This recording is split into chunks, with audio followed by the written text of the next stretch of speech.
Hi, I'm Pavaja with Binoloop, and I'm the CEO and co-founder. Hi, I'm Kaneshk. I'm the co-founder and CTO of Binoloop. We're on a mission to disrupt procurement workflows, and we're about to change that with AI.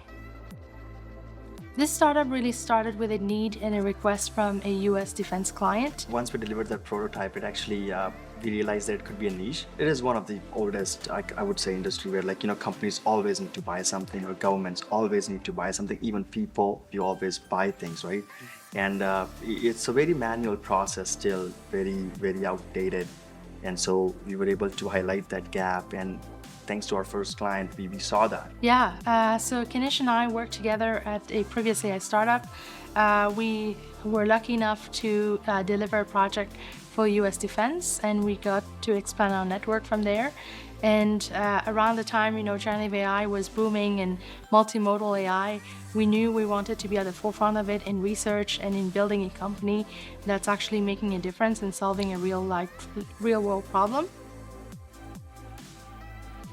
Two major one would be there's not a lot of talent out there, especially given it's a very new industry.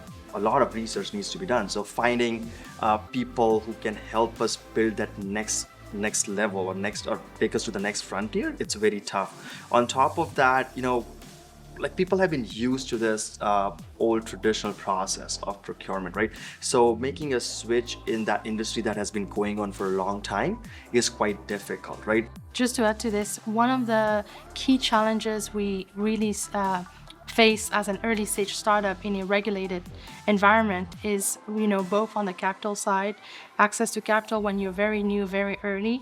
Yeah. And then the second one was, access to data, having those early adopters, those early champions within the industry that we're trying to penetrate in to want to adopt or test our tool to provide feedback. We're trying to be ambitious here, trying to reduce that manual effort by 50%. We're trying to help government contractors be proactive or remove manual effort on their side so they can focus on much more important things. Yeah, and our immediate next step for us is to really embed this tool into large processes like government and private sector, where this tool really helps to automate and remove the backlog, but also provide transparency in why someone was selected.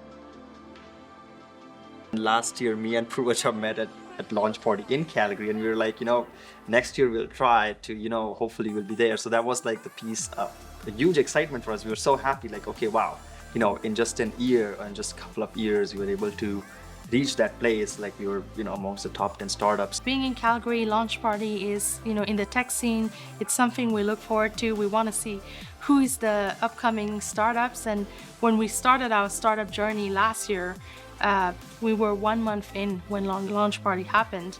And I remember I was telling Kanish, like, I really hope that next year we can make it. If we make a difference in the industry, hopefully our name can be there and we can be on that stage next year. So it's great to finally see that happen and be part of those alumni that made such a big impact in the community.